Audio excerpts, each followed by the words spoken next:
Hello guys, yan o, gagawa tayo ng mahsi. Turkish food po yan. Ito, yan, lalagyan po natin ng bigas dyan sa ilalim.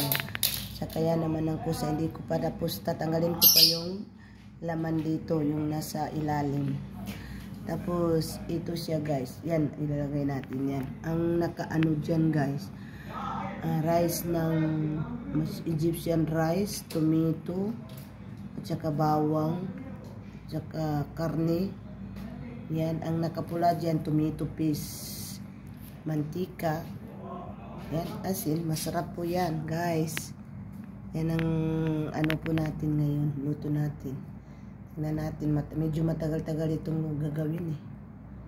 Yan ang ano, tapos ilagay natin doon sa kaldero, linagyan sa ilalim ang ano, para hindi siya masunog yung ilalim niya. Ilagyan natin ng patatas. So, yan. Umpisa na tayo guys. Magtanggal na po tayo ng ano, laman dito sa ilalim po ng ano, yan. Tsaka yung pusa, yan. Tanggalin natin yan sa loob niya. Tapos ilagay natin yung kanin dyan. Guys, ganito po yan ang pag ano natin. Ito guys, so tatanggalin natin ang laman ng ano. Tapos ito, yan, yan ang ano natin dyan guys. Ilagay natin yung kanin dyan, dito sa ilalim ng ano. Ito siya. At saka itong bell pepper. Nilagyan po natin yan sa ilalim ng ano, ng bigas. Saka ito guys, oh, eggplant. Yan, nalagyan natin dito sa ilalim na. Tatanggalin po natin ang laman dito, yung ano, sa ilalim niya. Tapos, pag matanggal natin ito, lagay na natin yung kanin dito sa ilalim niya. Oh, guys. Kaya, ito ang pagkain ng mga, ano, pagkain ng mga Turkish ba? Oh, Arabic food. Arabic food po ito guys. Ito po siya. Oh. Ganyan po ang pagtatanggal niyan.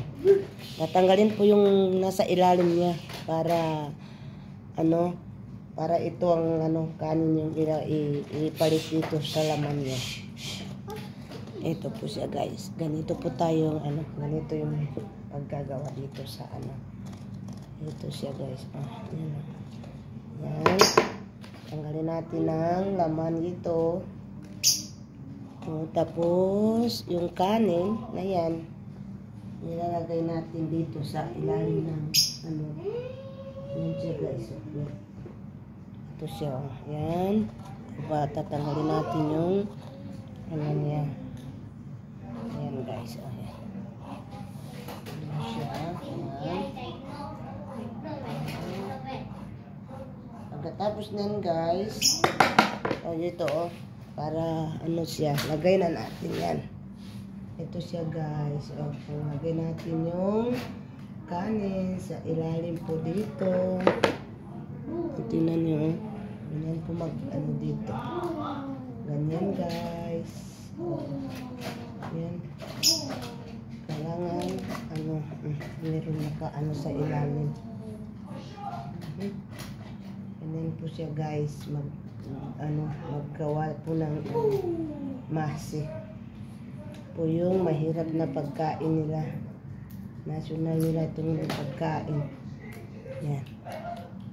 So yan, meron na siya sa ilalim. Ito meron na po siya sa ilalim. Ayan. Thank you for watching.